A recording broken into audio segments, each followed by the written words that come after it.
Welcome to my channel chemistry Ashram. हम लोग की यूवी स्पेक्ट्रोस्कोपी की सीरीज चल रही है, तो उसी को आगे बढ़ाते हुए हम आज हमारा 7th लेक्चर स्टार्ट कर रहे हैं, जिसका नेम है इफेक्ट ऑफ सॉल्वेंट। ठीक है, तो यहाँ से मेजर में भी क्वेश्चन आता है, माइनर में भी क्वेश्चन बनेगा। क्वेश्चन कैसे बनेगा मैं बताऊंगी आपको। पहले ये देखिए सॉल्वेंट क्या है। ठीक है, सॉल्वेंट जैसे मान लीजिए मेरे पास शुगर है, ठीक है, और मुझे इसको सॉलिड होती है, ये सॉलिड फॉर्म में होती है, और मुझे इसको बनाना है लिक्विड फॉर्म में। इसमें बनाना है लिक्विड फॉर्म में, तो मैं क्या करूंगी, इसमें इसको वाटर के अंदर ऐड कर दूंगी। वाटर के अंदर ऐड करने के बाद कुछ देर बाद क्या होगा कि एक जो शुगर है वो पूरी हमारी वाटर के अंदर डिसॉल्व हो जाएगी और एक होमोजीनियस, कौन सा होमोजीनियस का मतलब होता है, हिंदी में बोलते हैं इसको समांगी, होमोजीनियस सॉल्यूशन जो बनकर हमारा तैयार हो जाएगा।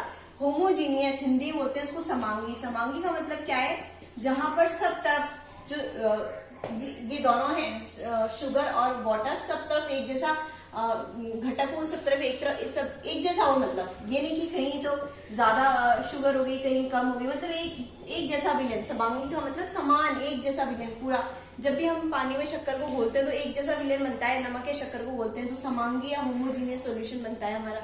ठीक है, तो यहाँ पर अगर हम बात करें तो शुगर जो है उसको मैंने वाटर के अंदर ऐड किया था, इसको मैंने वाटर के अंदर ऐड किया है, तो जो वाटर हो गया हमारा सॉल्वेंट कहलाएगा और ये कहलाएगा सोल्यूट कहलाएगा। सोल्यूट मतलब विलेय और सॉल्वेंट मतलब विलायक। इफेक्ट ऑफ सॉल्वेंट यही पढ़ना है हमको, विलायक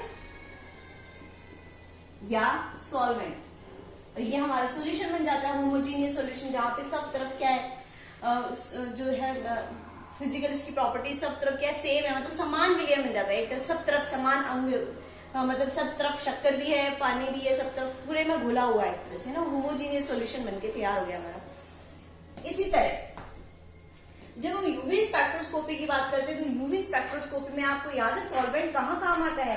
हम लोग सेकंड लेक्चर के अंदर जब मैंने आपको इंस्ट्रूमेंटेशन पढ़ाया था तो मैंने बताया था वहां पे कि जैसे यूवी स्पेक्ट्रोस्कोपी के अंदर हमें क्या करना होता है कि अननोन कंपाउंड की अननोन कंपाउंड की हमें क्या ज्ञात करनी पड़ती है, स्ट्रक्चर फाइंड आउट करनी पड़ती है।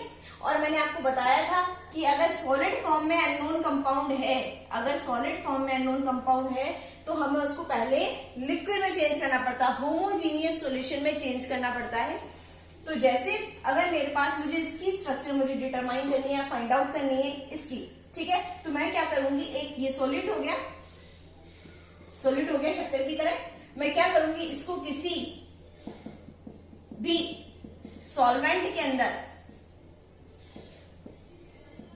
डाल दूंगी। जैसे यहाँ पे वाटर के अंदर डाला था, सॉल्वेंट के अंदर डाल दूंगी, जिससे क्या होगा, एक होमोजीनियस सॉल्यूशन, जैसे ये मान ली होमोजीनियस सॉल्यूशन बनकर के हमारा क्या हो जाएगा, तैयार हो जाएगा। ठीक है, ये इसमें डालेंगे, सॉल्वेंट ऐसा होना चाहिए और कि होमोजीनियस सॉल्यूशन बने हमारा। कैसा सॉल्यूशन बने, होमोजीनियस, है ना।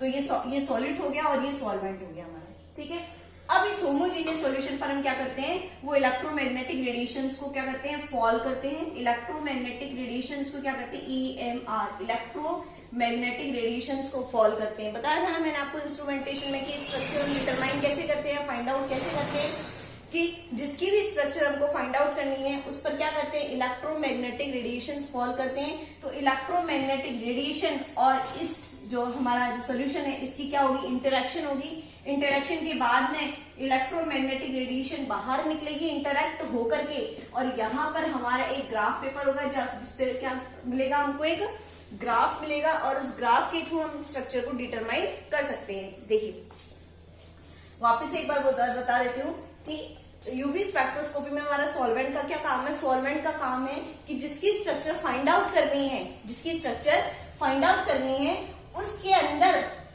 जिसकी स्ट्रक्चर फाइंड आउट करनी है उसको सॉल्वेंट के अंदर डालते हैं। ठीक है, ताकि एक होमोजीनियस सॉल्यूशन बन जाए हमारा, और होमोजीनियस सॉल्यूशन के ऊपर इलेक्ट्रोमैग्नेटिक रेडिएशंस का फॉल करते हैं। सॉलिड पर फॉल नहीं करेंगे इलेक्ट्रोमैग्नेटिक रेडिएशन, इसीलिए हमने सॉल्वेंट के अंदर उसको घोल करके या मिला करके सॉल्यूशन बनाया था जो कि लिक्विड था, होमोजीनियस।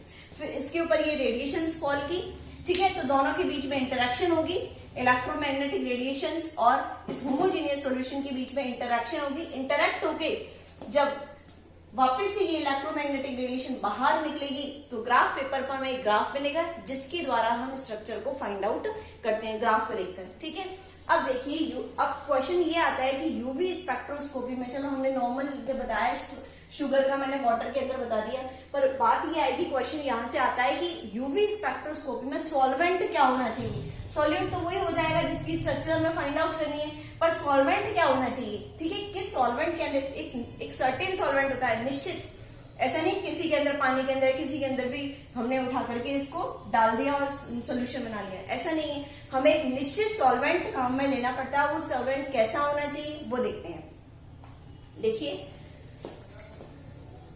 देखिए अगर मान लीजिए मैं इस पर इलेक्ट्रोमैग्नेटिक रेडिएशन फॉल करती हूँ, इस पर मैं इलेक्ट्रोमैग्नेटिक रेडिएशन फॉल करती हूँ, ठीक है, और इलेक्ट्रोमैग्नेटिक रेडिएशन फॉल करने के बाद मेरा इधर मैं बनाती हूँ इस पर, ये मेरा होमोजीनियस सॉल्यूशन है। ठीक है, मैंने एक सॉल्वेंट के अंदर क्या डाल दिया, जिसकी स्ट्रक्चर डिटरमाइन करनी है उसको डाल दिया, तो ये मेरा बन गया होमोजीनियस सॉल्यूशन। ठीक है, होमोजीनियस सॉल्यूशन। ठीक है, अब मुझे इसकी स्ट्रक्चर फाइंड आउट करनी है तो मैं क्या करूंगी, इस पर इलेक्ट्रोमैग्नेटिक रेडिएशन को फॉल करूंगी। ठीक है, इलेक्ट्रोमैग्नेटिक रेडिएशन जब मैंने इस पर फॉल किए तो दोनों के बीच में इंटरेक्शन होगी और ये इंटरेक्ट होकर बाहर निकलेंगे। अब बात ये आती है कि सॉल्वेंट कैसा होना चाहिए। यहाँ पे क्या होगा, ग्राफ पेपर पे, ये ग्राफ पेपर है हमारा, तो यहाँ पे ग्राफ आ रहा है। ठीक है, अब हमारा सॉल्वेंट कैसा होना चाहिए। ठीक है, तो सॉल्वेंट ऐसा होना चाहिए जो इस इलेक्ट्रोमैग्नेटिक रेडिएशन से इंटरेक्ट ना करे, या इंटरेक्ट कर भी ले तो यहाँ पर ग्राफ ना दिखे। कैसे देखिए, मैंने जब इस पर डाली रेडिएशन डाली तो यहाँ पे सॉल्यूट भी है और सॉल्वेंट भी है। सॉल्यूट कौन सा है, जिसकी स्ट्रक्चर हमको फाइंड आउट करनी है, स्ट्रक्चर में क्या करनी है, फाइंड आउट करनी है, स्ट्रक्चर अननोन है हमारी, फाइंड आउट करनी है, और सॉल्वेंट हमें पता है। ठीक है, अब देखिए मैं जब इलेक्ट्रोमैग्नेटिक रेडिएशन यहाँ पर गिराऊंगी तो ये यहाँ पे सॉल्यूट के भी कण है, इसके भी, और सॉल्वेंट के भी कण है। ठीक है, तो दोनों के जो कण होंगे वही इलेक्ट्रोमैग्नेटिक रेडिएशन को ऑब्जॉर्व करेंगे। ठीक है, दोनों के कण इलेक्ट्रोमैग्नेटिक इसके भी करेंगे और इसके भी करेंगे। ठीक है, तो ये इंटरेक्ट होकर जब बाहर निकलेगी तो ग्राफ पेपर पर जो पीक आएगी हमारी, वो सॉल्यूट की वजह से भी होगी और सॉल्वेंट की वजह से भी होगी, दोनों की वजह से ग्राफ आएगा। भाई इसका भी ग्राफ आएगा और इसका भी ग्राफ आएगा, क्योंकि दोनों ने क्या करा है, इस रेडिएशन को ऑब्जॉर्व किए, दोनों ने ऑब्जॉर्व किए, और हमारा जो ग्राफ आया वो किसकी वजह से आया, इसकी वजह से भी आया और इसकी वजह से भी आया। अब देखिए दिक्कत ये हो गई कि दोनों की वजह से ग्राफ आ रहा है, तो ग्राफ के द्वारा हम स्ट्रक्चर को कैसे आइडेंटिफाई करेंगे, क्योंकि भाई सॉल्यूट के साथ साथ सॉल्वेंट भी तो है। अगर खाली इसी का ग्राफ आता तब तो हम ज्ञात कर लेते, लेकिन सॉल्वेंट का भी ग्राफ यहाँ पर है और सॉल्यूट का भी ग्राफ यहाँ पर है, तो हम वो स्ट्रक्चर फाइंड आउट करने में मतलब हो ही नहीं पाएगी हमारी, क्योंकि सॉल्यूट और सॉल्वेंट दोनों मिक्स हो गए इसके अंदर। तो सॉल्वेंट ऐसा होना चाहिए हमारा जो इस इलेक्ट्रोमैग्नेटिक रेडिएशन को ऑब्जॉर्व तो करे, लेकिन इसका ग्राफ यहाँ पर नहीं आए। ठीक है, कैसा होना चाहिए, जो उसको ऑब्जॉर्व तो कर ले लेकिन ग्राफ पेपर पर कोई यहाँ पर पीक सॉल्वेंट की नहीं आए, सॉल्वेंट की नहीं आए। ठीक है, केवल किसकी आनी चाहिए, सॉल्यूट की आनी चाहिए, सॉल्यूट की आनी चाहिए। ठीक है, सॉल्वेंट की कोई भी हमारे यहाँ पर पीक नहीं आती है, तब तो हम स्ट्रक्चर को फाइंड आउट कर लेंगे। अगर सॉल्वेंट की भी आ गई तो फिर हम फाइंड आउट नहीं कर पाएंगे। तो सॉल्वेंट की हमारे यहाँ पर कोई पीक नहीं आनी चाहिए। ठीक है, अब वो कब होगा, केवल वो तभी हो सकता है, मैंने आपको बता रखा है कि यहां पर sigma pi n pi star sigma star, मैंने आपको एनर्जी लेवल बता रखे। ठीक है, और मैंने बता रखा है यहां पर आपको पहले भी कि सिग्मा टू सिग्मा स्टार जब ट्रांजिशन होता है एनर्जी का, तो सॉरी एनर्जी का नहीं, इलेक्ट्रॉनों का सिग्मा से सिग्मा स्टार में जब ट्रांजिशन होता है तो बहुत ज्यादा एनर्जी गैप ज्यादा है, तो बहुत ज्यादा एनर्जी की जरूरत पड़ती है हमको, बहुत ज्यादा एनर्जी की जरूरत पड़ती है, ज्यादा एनर्जी, या फिर लिख दो ई ज्यादा, तो लैम्डा क्या हो जाएगा, कम। ठीक है, यानी कि यहां से यहां तक जब जाएगा तो हमें बहुत कम लैम्डा की जरूरत पड़ेगी। और एक N2 सिग्मा स्टार में बता रखा है मैंने स्टार्टिंग में आपको, वीडियो जाके देखना पुराना। N2 सिग्मा स्टार में भी क्या होता है, एनर्जी गैप ज्यादा होने, सॉरी गैप जो है वो ज्यादा होने की वजह से इसके लिए भी ज्यादा एनर्जी की जरूरत पड़ती है। इस इलेक्ट्रॉन को यहाँ से यहाँ तक जाने के लिए भी ज्यादा एनर्जी की आवश्यकता होती है। और मैंने आपको बता रखा है E is anti proportional to lambda, यानी E ज्यादा जरूरत पड़ेगी तो लैम्डा E ज्यादा, तो लैम्डा क्या हो जाएगा, अपने आप कम हो जाएगा। यहाँ तक बात समझ में आ गई। यहाँ तक समझो आप कि जो सिग्मा टू सिग्मा स्टार कौन कौन सी, सिग्मा टू सिग्मा स्टार और N2 सिग्मा, हालांकि मैं पहले बता चुकी हूँ आपको पिछले वीडियोस में, सिग्मा टू सिग्मा स्टार और N2 सिग्मा स्टार ये दो ट्रांजिशन ऐसे हैं जिसके लिए हमें ज्यादा एनर्जी की जरूरत पड़ती है, यानी कि लैम्डा कम, एनर्जी ज्यादा मतलब लैम्डा कम। ठीक है, अब देखिए मैंने आपको वहां पे ये भी बताया था कि यूवी रीजन बता मुझे कि कहां से कहां तक होता है यूवी रीजन। यूवी रीजन मैंने आपको बता रखा है, यूवी और विजिबल। यूवी रीजन मैंने आपको बता रखा है 52 क्या होता है, 400 nm होता है। फिर मैंने बताया था कि इसको भी टू पार्ट्स के अंदर डिवाइड करते हैं, एक में तो 50 to 200 nm आता है और एक 200 to 400 nm आता है। तो मैंने आपको बताया था ये क्वार्ट्ज रीजन होता है। कौन सा रीजन होता है, क्वार्ट्ज, और ये होता है सॉरी ये वैक्यूम होता है और ये होता है क्वार्ट्ज रीजन। फिर मैंने बताया था 50 to 200 nm जो है वो हमारे कोई काम की नहीं है, इतनी कम वेवलेंथ हमारे कोई काम की नहीं, क्योंकि इसका स्पेक्ट्रोस्कोपी में कोई यूज नहीं है। इस रीजन की जब एनर्जी अब्सॉर्ब करेगा कोई भी चीज या कोई भी मैटर इस रीजन की एनर्जी अब्सॉर्ब करेगा तो उसका कोई भी सिग्नल यहाँ पर नहीं आएगा। ठीक है, केवल इस रीजन की एनर्जी अब्सॉर्ब करेगा। ठीक है, विजिबल के अलग है, विजिबल के 400 to 800 है विजिबल। तो केवल इस रीजन की एनर्जी को जब अब्सॉर्ब करेगा तो ही हमारी वहां पर पीक आएगी या सिग्नल आएगा। 50 to 200 nm इतना कम वेवलेंथ, लैम्डा की वैल्यू है, इतना कम वेवलेंथ जब जो भी मैटर है वो अब्सॉर्ब करेगा तो हमारी कोई भी पीक या सिग्नल नहीं आएगा वहां पे। ठीक है, तो सॉल्वेंट हमारा कैसा होना चाहिए, सॉल्वेंट हमारा ऐसा होना चाहिए कि जो इस लैम्डा को अब्सॉर्ब करे। 50 to 200 इतनी कम, बहुत कम लैम्डा है, इतनी कम लैम्डा को जब अब्सॉर्ब करेगा ये वाला सॉल्वेंट, जो सॉल्वेंट है जब 50 to 200 nm को जब अब्सॉर्ब करेगा तब यहाँ पर इसकी कोई भी पीक नहीं आएगी, कोई भी जो सिग्नल है वो नहीं आएगा। ठीक है, क्योंकि एनर्जी ज्यादा चाहिए।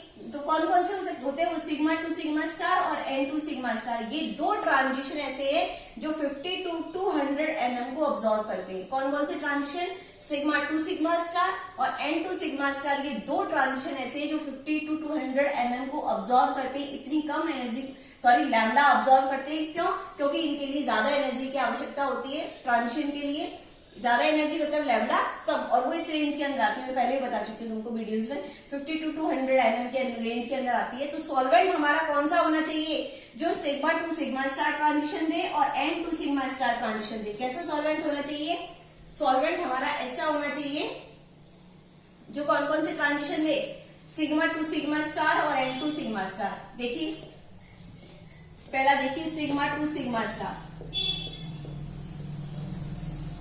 ऐसा सॉल्वेंट होना चाहिए जो sigma to sigma star transition दे। कैसा सॉल्वेंट होना चाहिए, जो सिग्मा टू सिग्मा स्टार। अब सिग्मा टू सिग्मा स्टार कौन देगा बताओ, देखो एल्केन दे सकते हैं, क्योंकि एल्केन के अंदर केवल कौन सा बॉन्ड होता है, सिग्मा बॉन्ड होता है, ना इसके अंदर पाई बॉन्ड होता है और ना ही इसके अंदर नॉन बॉन्डिंग इलेक्ट्रॉन होते हैं। Alkene simply CH3 single bond CH3, और साइक्लो एल्केन चक्रीय एल्केन।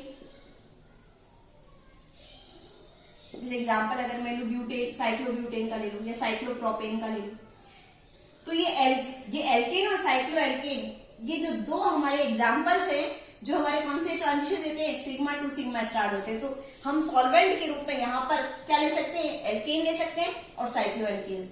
ठीक है, तो एग्जाम में पूछ ले कि हम क्या क्या सॉल्वेंट ले सकते हैं यूवी स्पेक्ट्रोस्कोपी में, तो बता देना sigma to sigma star transition वाले कंपाउंड। एग्जाम्पल कौन सा हो गया उनका, ये एल्केन और साइक्लो एल्केन। तो ये हम एथीन है, ब्यूटेन है, प्रोपेन है, पेंटेन है, साइक्लोब्यूटेन है, ये चीजें हम सॉल्वेंट के रूप में यूज कर सकते हैं। ये सॉल्वेंट के रूप में जब यूज करेंगे तो यहाँ पर इनकी कोई भी सिग्नल नहीं आएगा, केवल सॉलिड का आएगा, जिससे हम स्ट्रक्चर को फाइंड आउट कर लेंगे।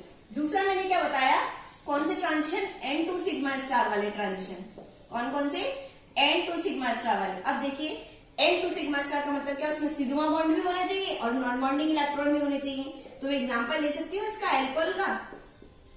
देखिए इसके अंदर सिग्मा बॉन्ड भी है और नॉन बॉन्डिंग इलेक्ट्रॉन भी है, तो ये एल्कोहल एग्जाम्पल हो गया। यानी कि यहाँ पर मैं सॉल्वेंट के रूप में एल्कोहल भी ले सकती हूँ, ईथर भी ले सकती हूँ, आर की जगह कुछ भी ले सकती हूँ। तो इसमें सिग्मा बॉन्ड भी है, नॉन बॉन्डिंग इलेक्ट्रॉन भी है, तो कौन सा ट्रांजिशन होगा, N2 सिग्मा स्टार। ठीक है, तो यहाँ पर ईथर है, एल्कोहल है, वाटर है, वाटर भी ले सकते हो, HOH, वाटर ये होता है HOH, वाटर HOH। इसके अंदर नॉन बॉन्डिंग इलेक्ट्रॉन भी है, सिग्मा बॉन्ड भी है, तो वाटर ले सकते हैं सॉल्वेंट के रूप में, अल्कोहल ले सकते हैं, ठीक है, ईथर ले सकते हैं, एल्केन ले सकते हैं, ये सारी चीजें हम सॉल्वेंट के रूप में यूज कर सकते हैं। तो एग्जांपल अगर आपसे पूछ ले तो एग्जांपल बता देना ये, ठीक है। तो सॉल्वेंट का ये हमारा ये पहला क्वेश्चन का आंसर हुआ कि हम यूवी स्पेक्ट्रोस्कोपी के अंदर कौन सा सॉल्वेंट यूज करते हैं। तो सॉल्वेंट का मतलब समझ में आ गया। और फिर अगर ये पूछ ले वो कि सॉल्वेंट यही क्यों यूज किया, यही सॉल्वेंट इसलिए यूज किया क्योंकि इन सॉल्वेंट की यहाँ पर कोई भी हमारे सिग्नल नहीं आ रहा था, क्योंकि ये 50 to 200 nm इतनी लैम्डा को ये अब्सॉर्ब करते हैं। समझ में आ गई बात यहाँ तक, ठीक है। अब नेक्स्ट टॉपिक पे चलते हैं, इफेक्ट ऑफ सॉल्वेंट, कि सॉल्वेंट का हमारे यूवी स्पेक्ट्रा पर क्या इफेक्ट पड़ेगा, ठीक है। सॉल्वेंट का हमारे यूवी स्पेक्ट्रा में जो ये स्पेक्ट्रा मिल रहा है, इस स्पेक्ट्रा पे सॉल्वेंट क्या इफेक्ट पड़ेगा, ठीक है। अब देखिए बहुत ही ध्यान से समझना, थोड़ा सा कॉन्सेप्ट वाला टॉपिक है ये, कॉन्सेप्ट काम आएगा यहाँ पर, बहुत ध्यान से समझना इसको। देखिए पहले मैं एक एग्जांपल ले लेती हूँ, सिंपल सा CH3 C double bond O CH3, ठीक है।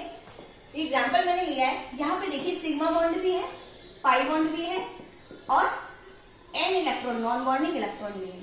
तो कौन कौन से ट्रांजिशन पॉसिबल है, sigma to sigma star possible है, N to sigma star possible है, pi to pi star possible है और N टू पाई स्टार। चारों ट्रांजिशन यहाँ जो हमारे होते हैं वो चारों ट्रांजिशन पॉसिबल है, N to pi star, pi to pi star, क्योंकि पाई बॉन्ड है इसलिए pi to pi star, non bonding electron है इसलिए N टू पाई स्टार। ये चारों ट्रांजिशन हमारे यहाँ पर पॉसिबल है, लेकिन मैंने बताया था स्पेक्ट्रोस्कोपिक रीजन में इन दोनों ट्रांजिशन का कोई मतलब नहीं है।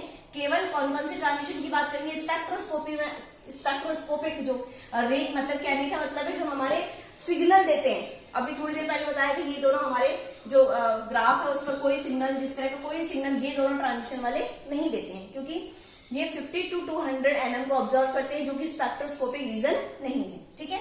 अब देखिए इन दोनों ट्रांजिशन की बात करनी है हमको, पाई टू पाई स्टार और N टू पाई स्टार। ये वाले जो दोनों है वो तो हमारे सॉल्वेंट के रूप में काम आएंगे।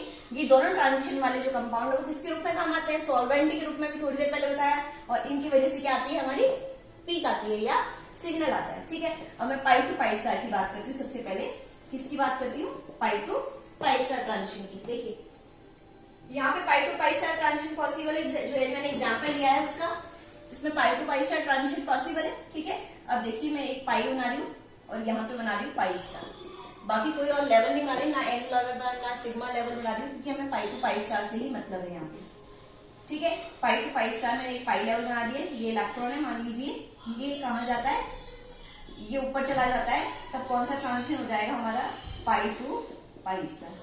कौन सा ट्रांजिशन है ये, पाई टू पाई स्टार, ठीक है। अब देखिए सॉल्वेंट मुझे लेना ही पड़ेगा, तो क्योंकि मैंने बताया था कि हम जब भी स्ट्रक्चर को फाइंड आउट करते हैं तो सॉलिड फॉर्म में नहीं करते, पहले क्या करते हैं उसमें कोई किसी ना किसी सॉल्वेंट को मिलाकर उसका क्या बनाते हैं, होमोजीनियस सॉल्यूशन बनाते हैं। क्या बनाते हैं, होमोजीनियस सॉल्यूशन बनाते हैं। तो सॉल्वेंट में या एक बार तो मैं सॉल्वेंट ले रही हूँ, सॉल्वेंट मैंने लिया, ये भी ले सकते हैं, ये वाला ट्रांजिशन वाला सॉल्वेंट ले सकते हैं, ये वाला भी ले सकते हैं। तो मैं N टू सिग्मा स्टार वाला एल्कोहल ले लूं, जो कौन सा ट्रांजिशन लेता है, N to sigma star CH3OH, ठीक है। और एक बार मैं सॉल्वेंट ले रही हूँ, कौन सा ले रही हूँ, सिग्मा टू सिग्मा स्टार वाला ले रही हूँ, एल्केन ले लूं, मान लीजिए कौन सा ले रही हूँ, CH3 एल्केन ले लिया, ठीक है।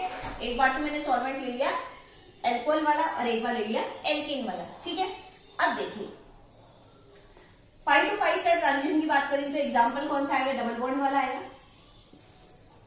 या पाई बॉन्ड है और सिग्मा बॉन्ड है, तो हम पाई टू पाई स्टार ट्रांजिशन की बात कर रहे हैं, तो एल्कीन का एग्जांपल ले लिया मैंने। अब देखिए एक चीज और समझिए आप, इसकी समझने से पहले पोलर और नॉन पोलर क्या होता है, पोलर और नॉन पोलर, देखिए पोलर का मतलब तो होता है ध्रुवीय, मतलब ध्रुव पोल बन जाते हैं, दो प्लस और माइनस दो पोल बन गए तब तो वो कंपाउंड कहलाएगा पोलर। और अगर दो पोल नहीं बन रहे, ठीक है, तो वो कहलाएगा नॉन पोलर। जैसे कि देखो मैं एग्जांपल की बात करूं, ये मैं दे रही हूं, दोनों की इलेक्ट्रोनेगेटिविटी बिल्कुल सेम है, कार्बन इधर भी कार्बन है इधर भी कार्बन है, दोनों की इलेक्ट्रोनेगेटिविटी बिल्कुल डबल बॉन्ड ले लूं, दोनों की इलेक्ट्रोनेगेटिविटी बिल्कुल सेम है, तो ना तो बॉन्ड के इलेक्ट्रॉन इधर जाएंगे ना बॉन्ड के इलेक्ट्रॉन इधर जाएंगे, बिल्कुल बीचों बीच रहेंगी, ठीक है। तो किसी पर भी प्लस नहीं आएगा और किसी पर भी माइनस नहीं आएगा, तो ये कंपाउंड कहलाएगा नॉन पोलर। कोई भी पोल नहीं बने इसके अंदर, कोई भी पॉजिटिव नेगेटिव नहीं आया, तो ये कंपाउंड कहलाएगा नॉन पोलर। क्या कहलाएगा? Non polar. अगर मैं इसकी बात करूं,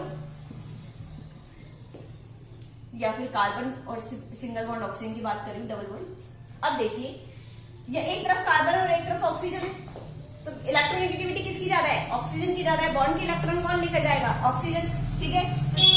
क्या होगा? इस पर नेगेटिव चार्ज आ जाएगा, बॉन्ड के इलेक्ट्रॉनों को ले गया तो इस पर कौन सा चार्ज आ जाएगा? नेगेटिव आ जाएगा, और इस पर कौन सा आ जाएगा? पॉजिटिव चार्ज आ जाएगा। समझ में आई? अब दो पोल बनेंगे प्लस और माइनस, तो ये कंपाउंड कहलाएगा पोलर कंपाउंड। कौन सा कंपाउंड कहलाएगा? Polar compound. ये भी कह सकते हैं हम कि पोलर कंपाउंड वो होते हैं जिनमें इलेक्ट्रोनेगेटिविटी, दो जो बॉन्डेड एटम है, जो दो बॉन्डेड एटम है उनकी इलेक्ट्रोनेगेटिविटी में यदि अंतर होता है तो वो पोलर होते हैं, और अगर दोनों की इलेक्ट्रोनेगेटिविटी सेम होती है तो वो कहते हैं नॉन पोलर कहलाते हैं। क्योंकि अगर इलेक्ट्रोनेगेटिविटी सेम है तो बॉन्ड के इलेक्ट्रॉन कहीं किसी के पास नहीं जाएंगे, बीच में रहेंगे, और कंपाउंड क्या कहलाएगा? नॉन पोलर, मतलब कोई पोल नहीं है उसके पास, नॉन नहीं है, अध्रुवीय, हिंदी में बोलते अध्रुवीय। समझ में आई बात? और पोलर कंपाउंड क्या होंगी? अगर इलेक्ट्रोनेगेटिविटी में डिफरेंस होगा तो वो कंपाउंड कहलाएगा पोलर कंपाउंड। समझ में आ गया यहां तक? अब देखिए ये वाला कॉन्सेप्ट समझ में आ गया पोलर और नॉन पोलर का। अब यहाँ पे आएंगे, वापस से आओ टॉपिक पे, वापस से आओ। देखो एल्कीन मुझे बताओ कैसा है, पोलर है कि नॉन पोलर? पहले तो ये बताओ। नॉन पोलर है क्योंकि दोनों की इलेक्ट्रोनेगेटिविटी बिल्कुल सेम है, बॉन्ड के इलेक्ट्रॉन बिल्कुल बीचों बीच रहेंगे, तो ये कैसा है? Non polar. अब मुझे अगर सॉल्वेंट अगर मैं ये यूज करती हूँ, थोड़ा दूर लिखती हूँ उसको, CH3OH, ये मेरा सॉल्वेंट है।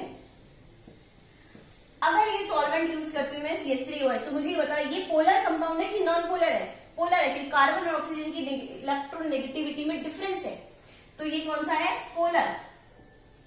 और अगर इसी तरह आप इसकी बात कर लो, एल्केन की बात कर लो, तो कार्बन और कार्बन सेम है दोनों तरफ, तो किसी की इलेक्ट्रोनेगेटिविटी में कोई डिफरेंस नहीं है, तो ये कंपाउंड हो गया नॉन पोलर।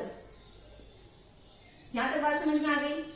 ये नॉन पोलर, ये नॉन पोलर, ये पोलर। यहां तक क्लियर हो गया? अब देखिए जब पाई टू पाई स्टार ट्रांजिशन होगा तो जो इलेक्ट्रॉन है पहले पाई में होगा, उसके बाद कहा जाएगा? पाई स्टार में जाएगा, ठीक है। अगर इसको इस तरह से शो नहीं करो तो इस तरह से भी शो कर सकते हैं। ये इलेक्ट्रॉन कहां चला गया? कहां से? पाई से पाई स्टार में, ठीक है। अब जब इलेक्ट्रॉन पाई में रहेगा तो सिंपली एल्कीन है, ये नॉन पोलर है कंपाउंड, ठीक है। दोनों के बीच में कोई हाइड्रोजन बॉन्डिंग। एक चीज और मैं बता देती हूँ, यहाँ पर हाइड्रोजन बॉन्डिंग, यहाँ पे कॉन्सेप्ट बहुत लगेंगे इसलिए मैंने बताया था, अच्छे समझना, कॉन्सेप्ट तो काम में आएंगे बहुत। हाइड्रोजन बॉन्डिंग, हाइड्रोजन बॉन्डिंग क्या होती है? कब तुम तो इतना समझो, हाइड्रोजन बॉन्डिंग वैसे बहुत बड़ा टॉपिक है, इतना से समझो कि हाइड्रोजन बॉन्डिंग कब होती है। हाइड्रोजन बॉन्डिंग कब होती है? जब पोलैरिटी होती है। बस इतना याद रखो तुम तो कि ये हमारे इतना हमारे काम आ जाएगा। अगर इतना सीख जाओगे तो हमारा काम चल जाएगा यहाँ से, कि याद रखो कि पोलर कंपाउंड के अंदर कौन सी बॉन्डिंग होगी? हाइड्रोजन बॉन्डिंग होगी। किसके अंदर? पोलर के अंदर।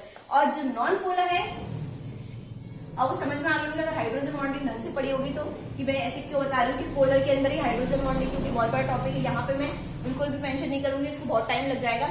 इतना से याद रखो, हाइड्रोजन बॉन्डिंग होती है पोलर कंपाउंड के अंदर, और अगर नॉन पोलर कंपाउंड है तो इसके अंदर हाइड्रोजन बॉन्डिंग नहीं होगी। इतना याद रखो, हाइड्रोजन बॉन्डिंग किसके अंदर होगी? केवल पोलर कंपाउंड के अंदर होगी। समझ में आ गया? अब देखिए ये एल्कीन कैसा है? नॉन पोलर है, तो इसके अंदर कोई हाइड्रोजन बॉन्डिंग नहीं होगी, हाइड्रोजन बॉन्डिंग नहीं होगी। या तो समझ में आ गई बात?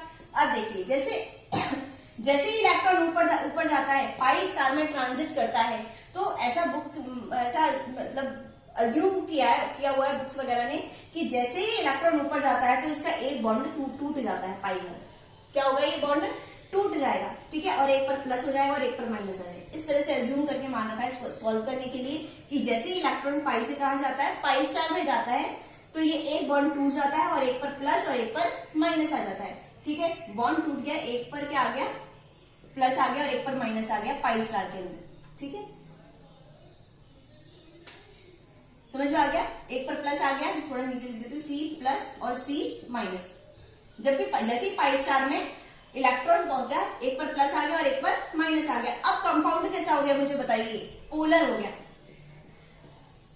कंपाउंड कैसा हो गया, पहले नॉन पोलर था, लेकिन जैसे ही पाई स्टार में ट्रांजिट किया कंपाउंड कैसा हो गया, पोलर हो गया। अब मुझे बताओ यहाँ पे हाइड्रोजन बॉन्डिंग होगी क्या, हाइड्रोजन बॉन्डिंग होगी क्या, बिल्कुल होगी, क्योंकि पोलर के अंदर क्या होती है, हाइड्रोजन बॉन्डिंग होती है। समझ में आ गई मेरी बात। ठीक है, अब ये कंपाउंड कैसा हो गया, पोलर हो गया ये वाला, है ना, और इसके अंदर क्या होगी, हाइड्रोजन बॉन्डिंग होगी। ठीक है, हाइड्रोजन बॉन्डिंग होगी। अब बॉन्ड बन गया, मतलब किस तरह से हो गया हाइड्रोजन बॉन्डिंग, ये C प्लस और ये C माइनस है। ठीक है, HOR, ये एल्कोहल के साथ क्या हो जाएगी, हाइड्रोजन बॉन्डिंग हो जाएगी एल्कोहल के साथ। ठीक है, किसके साथ हाइड्रोजन बॉन्डिंग हो जाएगी, ये एल्कोहल लिया हुआ है मैंने। ठीक है, एल्कोहल के साथ क्या हो जाएगी, हाइड्रोजन बॉन्डिंग। सॉल्वेंट ग्रुप में क्या ले रखा है मैंने, एल्कोहल ले रखा है, तो अब जानते ही हैं कि इसके अंदर हाइड्रोजन है।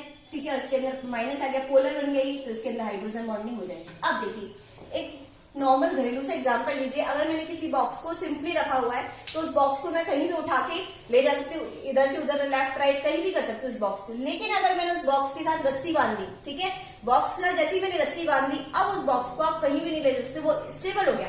कैसा हो गया, एक ही जगह पर बंध गया, वो स्टेबल हो गया। ठीक है, जब तक वो बॉक्स रस्सी से नहीं बंधा हुआ था, उसको हम कहीं भी ले जा रहे थे, तो वो अनस्टेबल था, कभी यहाँ पहुंचा कभी यहाँ पहुंचा। लेकिन जैसे ही हमने उसके अंदर रस्सी बांधी, तो वो कैसा हो गया, स्टेबल हो गया। कैसा हो गया, बंध गया वो एक जगह। ठीक है, अब वो उसको कहीं नहीं ले जा सकते।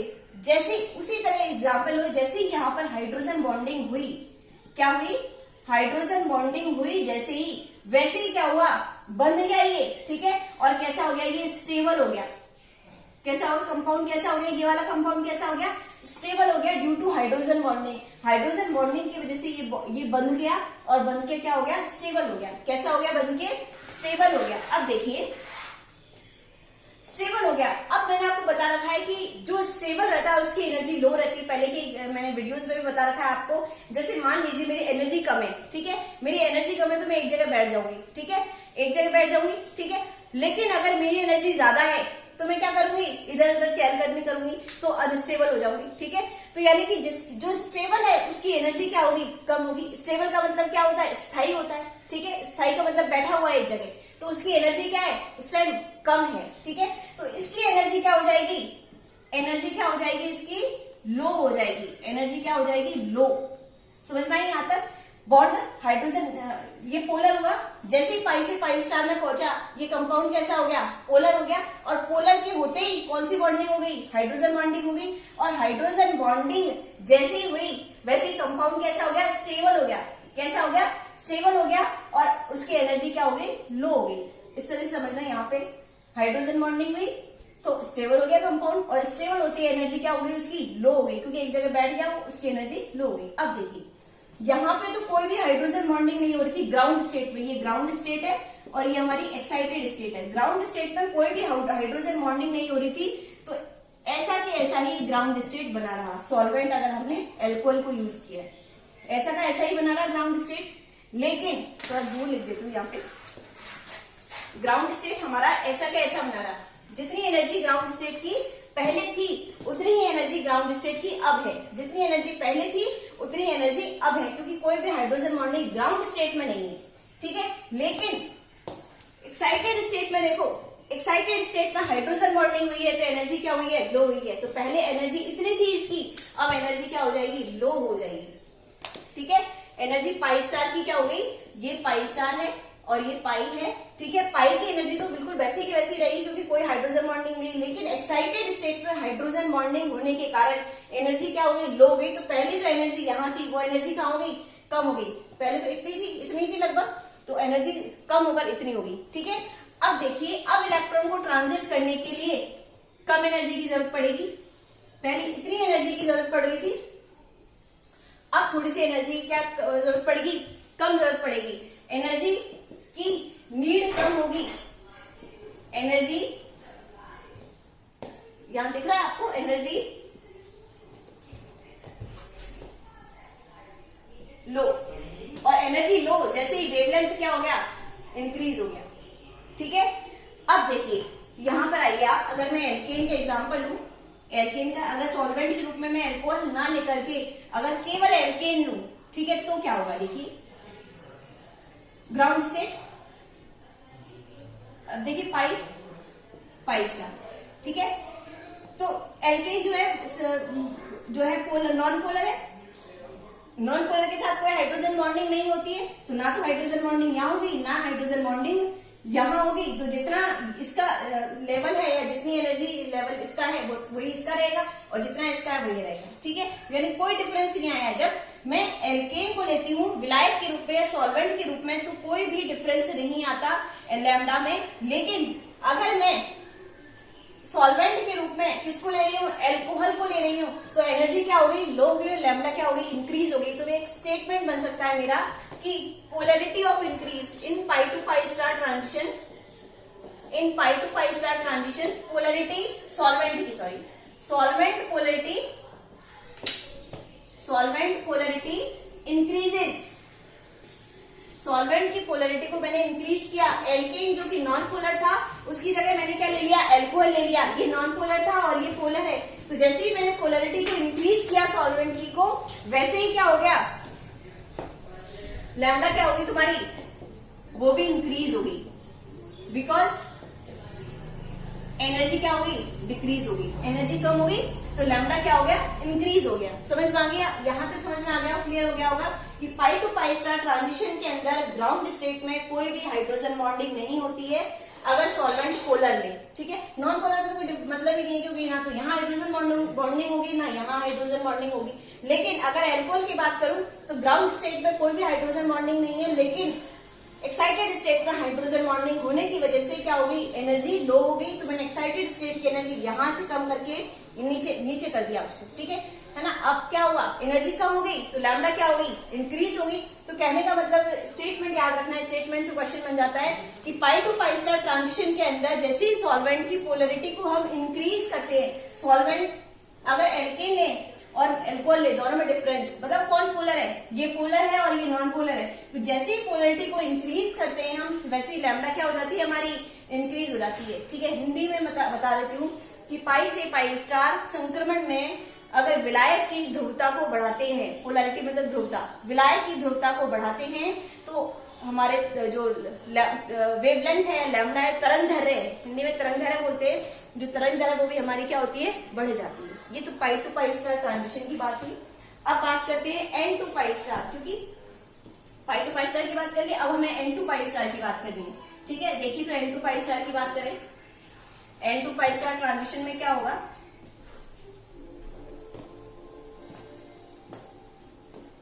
एन टू पाई स्टार, ये मैंने एक लेवल एन बना दिया और एक लेवल बना दिया मैंने पाई स्टार। समझ में आ गया यहां तक। अब देखिए, देखो ये मैं एल्कीन ले ली, सॉरी एल्कीन नहीं, n to pi star transition में तो हमारा क्या लेना पड़ेगा, एग्जांपल मैंने पूरा एग्जाम्पल बताया था ना, CH3COCH3। ठीक है, तो मुझे ये एग्जांपल लेना पड़ेगा। मैं इन दोनों बॉन्ड को खाली रख रही हूँ, ये यहाँ पे CH3, तो ये पाई हो गया और ये एन हो गया। ठीक है, एन इलेक्ट्रॉन, तो कौन सा ट्रांजिशन हो गया, एन टू पाई स्टार। इतनी एनर्जी की मुझे रिक्वायरमेंट है n to pi star transition की। ठीक है, अब एक तरफ मैं सॉल्वेंट को ले रही हूँ, एक तरफ मैंने सॉल्वेंट ले लिया, तुम्हारा बताओ कौन सा, एल्केन ले लिया, एल्केन ले लिया, और एक तरफ सॉल्वेंट ले रही हूं मैं एल्कोहल, एल्कोहल इसका सूत्र क्या है, CH3OH। समझ में आ गया यहां तक। अब देखिए ग्राउंड स्टेट की अगर बात करें तो ग्राउंड स्टेट में ही इसकी बात करेंगे, यहाँ पे तो इसकी बात करनी है हमको। ठीक है, तो जैसे ही ग्राउंड स्टेट की बात की तो ग्राउंड स्टेट में देखो क्या हो गया, पोलैरिटी हो गई कंपाउंड के अंदर, एक तरफ कार्बन है एक तरफ ऑक्सीजन है। ठीक है, दोनों की इलेक्ट्रोनेगेटिविटी में डिफरेंस है, ऑक्सीजन बॉन्ड के इलेक्ट्रॉन को अपनी तरफ खींचेगा, इस पर माइनस आएगा और इस पर कौन सा आएगा, प्लस चार्ज आएगा, पोलैरिटी होगी। ग्राउंड स्टेट के अंदर ही क्या होगी, हमारी पोलैरिटी होगी।